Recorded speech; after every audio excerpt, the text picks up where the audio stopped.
What is that? Stay in your seats, everybody. Stay quiet. It's just standing there. I see it. Don't look up. Just hold still. Le son que Derek Paulson n'oublierait jamais fut celui du premier rocher heurtant le pare-brise.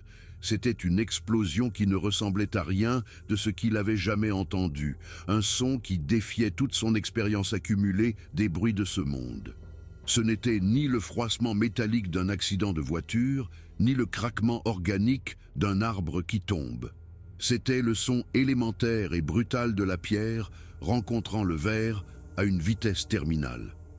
Une détonation sèche et percutante résonna dans la cabine du bus, immédiatement suivie par le tintement en cascade d'un millier de fragments de verre de sécurité se séparant de leur film adhésif. Ils se répandirent à l'intérieur comme une pluie de cristal, transformant la barrière transparente entre Derek et la route de montagne en une toile d'araignée opaque et chatoyante de fractures qui obscurcit complètement sa vision. Mais pire que le bruit du verre brisé, il y eut le hurlement du métal torturé tandis que l'immense énergie cinétique du rocher se transférait à la carcasse du bus. Les éléments de structure se plièrent et se tordirent au-delà de leurs limites de conception, et le véhicule tout entier frémit comme un être vivant en pleine agonie. Derek sentit cette vibration remonter le long du volant dans ses mains, ses bras, et jusque dans sa poitrine où elle sembla faire bégayer son cœur. La soudaine sensation viscérale d'apesanteur, alors que le bus faisait une embardée incontrôlable vers le bord de la falaise, fut la terreur la plus primaire que Derek ait jamais connue. Son oreille interne, ce système ancestral qui maintient l'orientation des humains dans le monde, enregistra immédiatement l'anomalie. Le plancher n'était plus à l'horizontale. Le monde n'était plus stable. La gravité qui, pendant 42 ans, avait été une amie constante et fiable, le pressant contre son siège, devint soudain un ennemi malveillant, l'attirant, lui et ses 16 passagers, vers une chute de 100 mètres. Son estomac tenta de lui remonter dans la gorge. Ses mains, agissant par pur instinct, agrippèrent le volant avec une force écrasante. Ses jointures blanchirent, les tendons de ses avant-bras saillirent, comme des câbles d'acier. Il essaya de corriger la trajectoire, de tourner à gauche, de faire quelque chose, n'importe quoi. Mais le bus ne répondait pas. Quelque chose de fondamental dans la liaison mécanique entre ses mains et les roues avant avait été endommagé ou détruit. Ses manœuvres ne produisaient que des réponses lentes et inadéquates. Une déconnexion terrifiante entre l'intention et l'action. Il n'oublierait jamais le visage qu'il vit sur la crête, au-dessus de lui. Pendant un bref instant, à contre-jour sous le soleil de l'après-midi qui amorçait sa descente vers les sommets de l'ouest, une silhouette fut visible, que le cerveau de Derek refusa d'abord d'analyser. Elle était trop grande pour être un ours debout, trop large d'épaules pour être un homme, même emmitouflé dans les plus épais vêtements d'hiver. Sa posture était trop délibérée pour être un jeu d'ombre et de lumière, une souche d'arbre, ou l'une des autres explications rationnelles que son esprit lui proposait frénétiquement. La silhouette mesurait peut-être 2,50 m, voire plus, avec des épaules si larges qu'elles en paraissaient grotesques. Son corps était couvert d'une fourrure sombre et emmêlée que la brise de montagne faisait onduler. Et même à cette distance, même à travers le pare-brise éclaté et sa propre panique grandissante, Derek pouvait voir la puissance brute de sa carrure, la contraction et la flexion de muscles qui suggéraient une force terrible et inhumaine. Mais ce furent les yeux qui resteraient gravés au fer rouge dans sa mémoire, l'image qu'il verrait dans ses cauchemars pour le reste de sa vie. Ils étaient petits par rapport à sa tête massive, enfoncée sous une arcade sourcilière proéminente qui donnait à son visage une expression perpétuellement colérique et sombre. Et ils regardèrent le bus. Ils regardaient avec une intensité concentrée, avec une conscience claire et glaçante, avec quelque chose qui ressemblait de façon troublante à de la satisfaction. Ce n'étaient pas les yeux d'un animal effrayé réagissant à une menace. C'étaient les yeux d'un prédateur qui avait piégé sa proie avec succès. au cours des 47 secondes qui s'écoulèrent entre le premier impact et le moment où le bus, enfin, contre toute attente, et s'immobilisa. Derek Paulson expérimenta toutes les nuances de terreur que l'esprit humain est capable de concevoir. Il y eut le choc initial, cette fraction de seconde où le cerveau n'a pas encore assimilé ce que les sens rapportent, où la réalité semble s'arrêter pour offrir un dernier moment d'innocence avant que tout ne change à jamais. Il y eut la prise de conscience, cette horrible et naissante clarté de la compréhension de ce qui se passait et de ce que cela signifiait. Le moment où « c'est une urgence » devint la certitude viscérale que je vais mourir.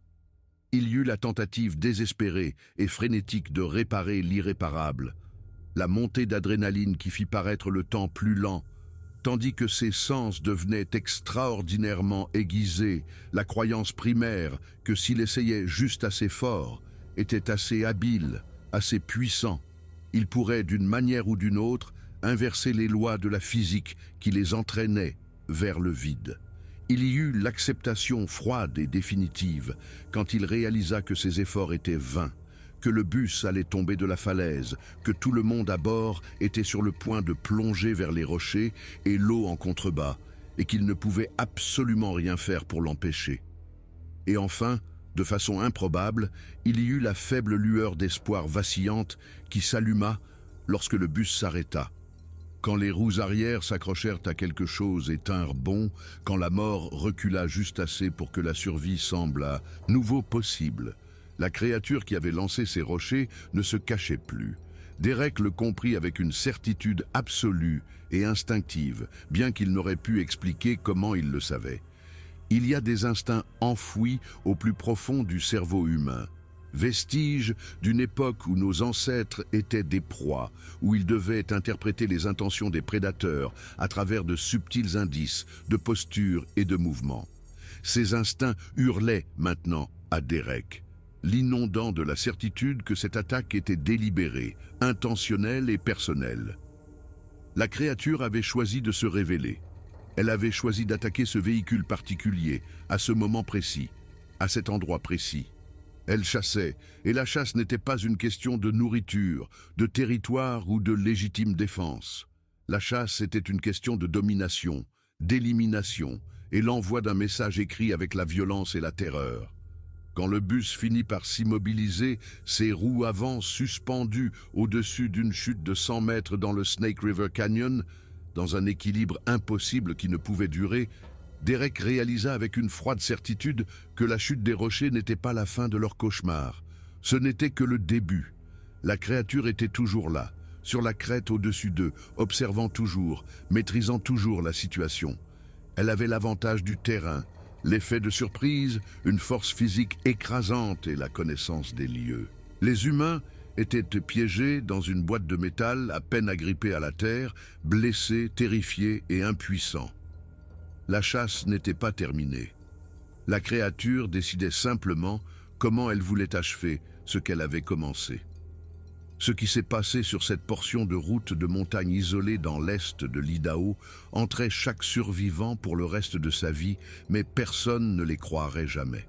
Leurs histoires seraient rejetées comme des hallucinations provoquées par le traumatisme, comme des erreurs d'identification de phénomènes naturels, comme le produit du stress, de la peur et de la tendance humaine à voir des schémas là où il n'y en a pas. Les preuves matérielles seraient interprétées de manière à soutenir le récit d'un éboulement accidentiel et d'une erreur de conduite, une tragédie causée par la malchance et des infrastructures vieillissantes plutôt que par la violence délibérée d'une créature impossible. Progressivement, au fil des mois et des années, les survivants apprendraient à ne plus parler de ce qu'ils avaient vu, apprendraient à accepter le scepticisme poli et les regards apitoyés, apprendraient à garder leur vérité enfermée là où elle ne pourrait nuire ni à leur crédibilité, ni à leur santé mentale. Mais savoir que personne ne les croyait ne rendait pas les souvenirs moins réels. Cela n'arrêtait pas les cauchemars. Cela n'effaçait pas la certitude viscérale que quelque chose d'ancien et de maléfique vivait dans ces montagnes. Quelque chose qui tuait pour des raisons que les humains ne pouvaient comprendre. Aucune preuve matérielle ne subsisterait, à l'exception du verre brisé, du métal broyé et des souvenirs traumatisés de gens ordinaires qui avaient rencontré quelque chose qui ne devrait pas exister. Les rochers éparpillés sur la route auraient pu venir de n'importe où, n'avaient rien d'inhabituel dans une région où les éboulements étaient fréquents. Les dommages causés au bus pouvaient s'expliquer par l'impact et la chute qui s'ensuivit, ne nécessitant aucun agent surnaturel pour justifier le schéma de destruction. Les photographies de Tom Richardson, qui auraient dû être une preuve irréfutable, seraient corrompues au point d'être irrécupérables, les fichiers numériques ne montrant rien d'autre que du bruit parasite là où la créature aurait dû se trouver. La forêt elle-même garderait ses secrets, ne montrant aucune trace, aucune déjection, aucun échantillon de poils, aucune preuve ADN que les scientifiques pourraient analyser et confirmer. Le Bigfoot se volatiliserait simplement dans la nature sauvage d'où il avait émergé, ne laissant derrière lui que des questions sans réponse acceptable. Voici ce qui s'est réellement passé le 14 septembre, lorsqu'un bus touristique régional transportant 16 passagers et un chauffeur a emprunté une route panoramique à travers les Sawtooth Mountains de l'Idaho et que quelque chose d'ancien et de malveillant a décidé qu'il s'était aventuré trop loin sur son territoire.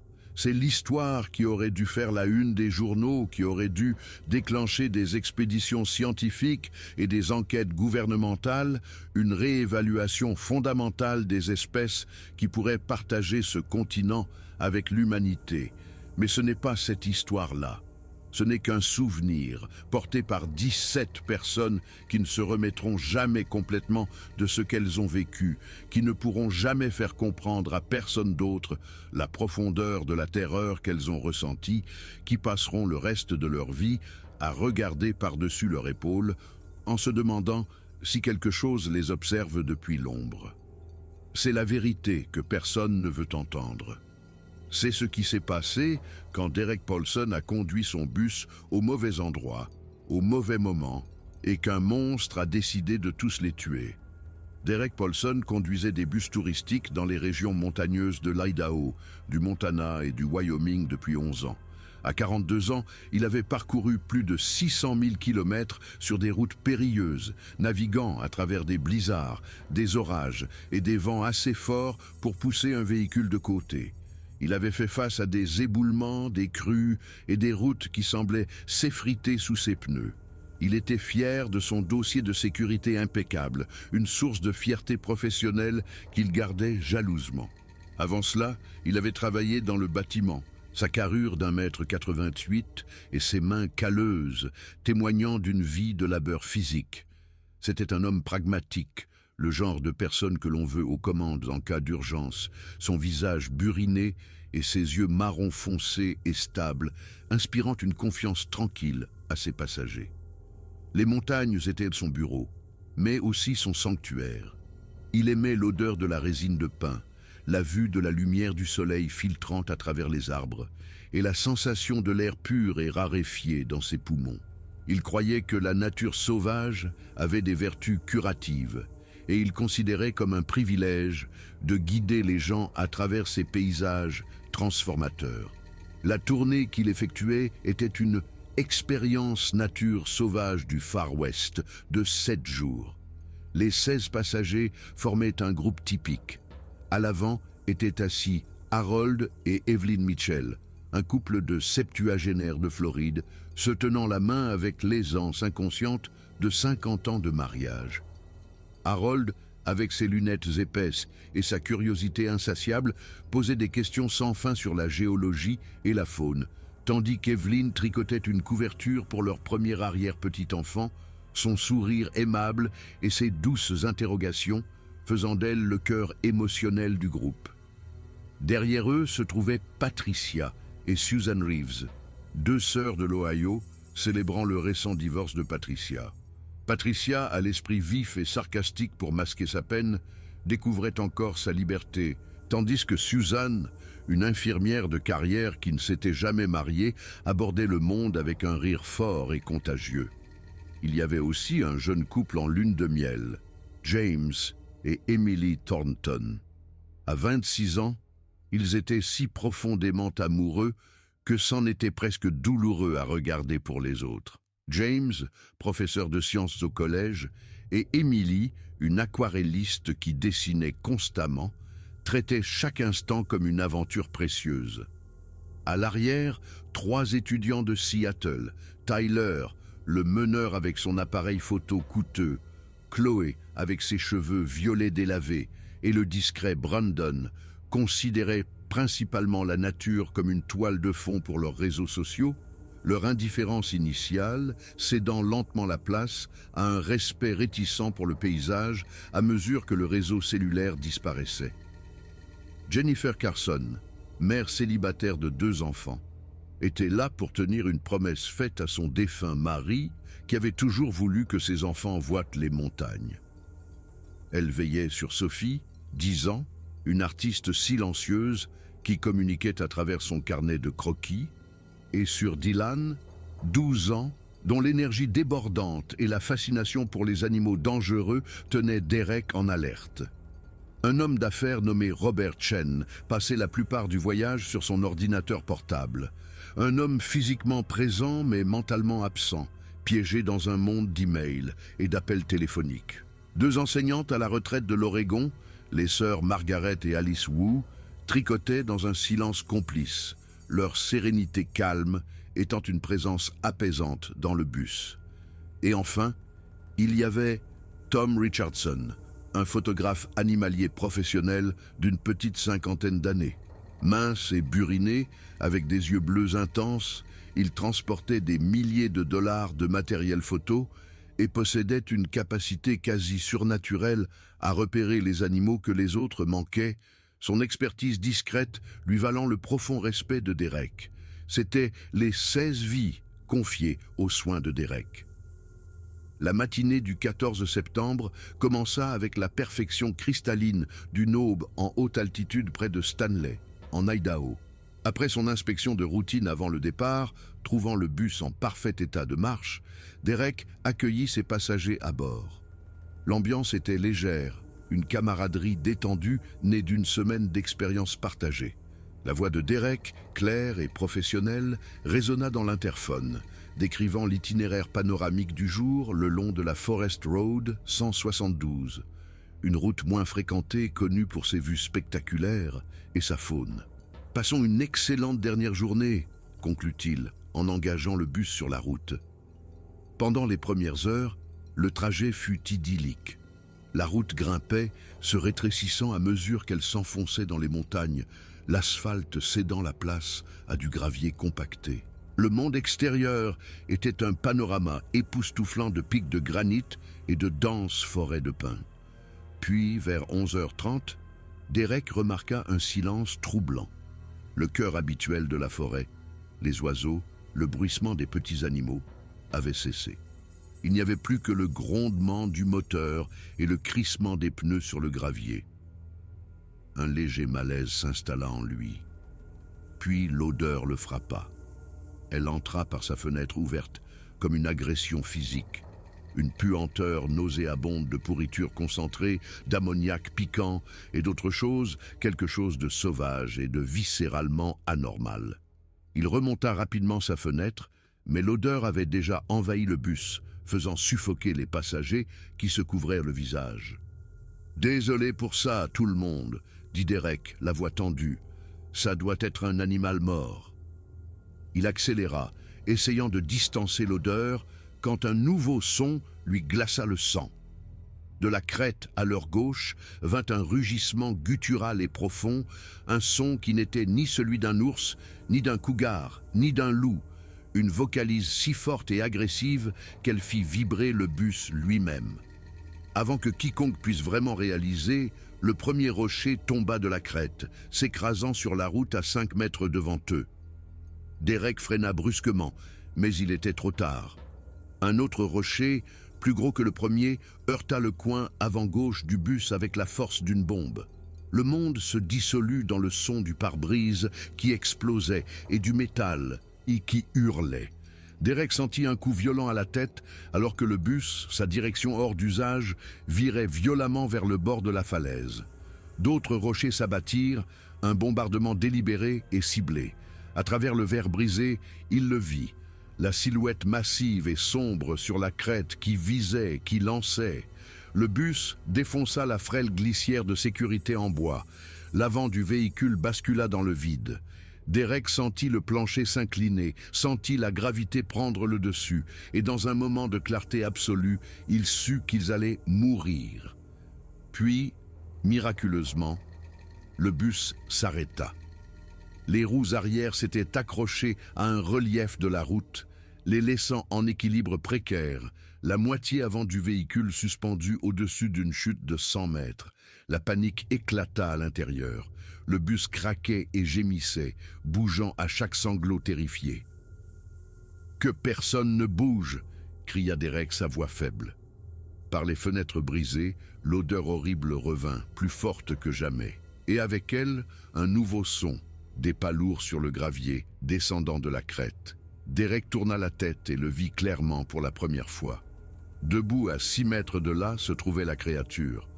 2,50 m, couverte d'une fourrure sombre et sale, son visage simiesque, un masque d'intelligence prédatrice.